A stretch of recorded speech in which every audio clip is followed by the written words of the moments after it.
வணக்கம் friends, welcome to Narmada Sri kitchen. இன்றைக்கி நம்ம கிச்சனில் நம்ம என்ன பண்ணுறோம்னா பீக்கங்காய் தோல் துவையல். அது வந்து தோலை வந்து நிறைய பேருக்கு தெரியாது, கீழே போடுவாங்க. அந்த காயை மட்டும் அது உள்ளே இருக்க அந்த இதை மட்டும் யூஸ் பண்ணிவிட்டு, ஆனால் அந்த தோல்லையும் நம்ம வந்து சுவையான சட்னி அரைக்கலாம். அதுவும் அந்த சட்னி வந்து ரொம்ப ரொம்ப ஹெல்த்தியானது.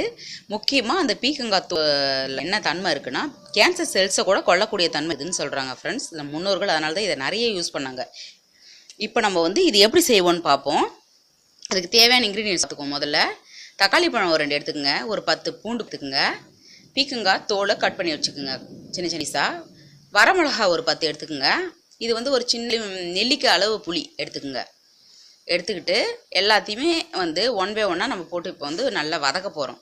லைட்டாக எண்ணெய் ஒரு 2 ஸ்பூன் ஊற்றி, முதல்ல பூண்டு பல், அதுக்கப்புறம் அந்த பீக்கங்காய், காஞ்ச மிளகா ஒரு 10 மிளகா போட்டுங்களேன். காரத்துக்கு ஏற்ற மாதிரி உங்களுக்கு எவ்வளோ வேணும் போட்டு, அப்புறம் ஒன் பை ஒன்னாக எல்லாத்தையுமே அதில் ஆட் பண்ணிக்கலாம். பீக்கங்காய் தோல் ப்ளஸ் தக்காளி பழம், புளி எல்லாத்தையுமே சேர்த்து நல்லா வதக்கணும். கொஞ்சமாக உப்பு போட்டு நல்லா கொஞ்சம் நேரம் வதக்கிட்டு தட்டு போட்டு கவுத்தி போட்டு மூடிடுங்க. அப்போது சீக்கிரமாக வதங்கிடும் உங்களுக்கு. உடனே அரைக்கணும் துவையல்னா இந்த மாதிரி செய்யுங்க. அவ்வளோதான். இதை போட்டு நம்ம நல்லா வதக்கி வச்சுருக்கோம் இல்லைங்களா, இதை வந்து நம்ம மிக்சியில் போட்டு அரைச்சோன்னா நம்மளோட துவையல் ரெடி.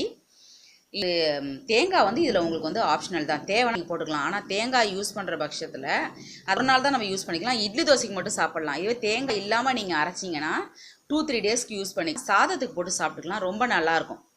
ஸோ நீங்கள் வந்து இதை வந்து தேங்காய் இல்லாமல் அரைக்கிறது பெஸ்ட்டுன்னு நினைக்கிறேன். என்கிட்ட தேங்காய் இருக்கிறதால பசங்களுக்கு பிடிக்குன்றதால நான் தேங்காய் செய்கிறேன்.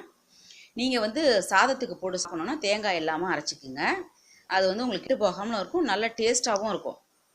ஸோ வந்து இந்த துவையல் வந்து செஞ்சு பார்த்துட்டு லைக் அண்ட் ஷேர் கமெண்ட் பண்ணுங்கள். இந்த வீடியோ உங்களுக்கு தெரிஞ்சுன்னா எங்கள் சேனலை நீங்கள் சப்ஸ்கிரைப் பண்ணுங்கள். தேங்க்யூ.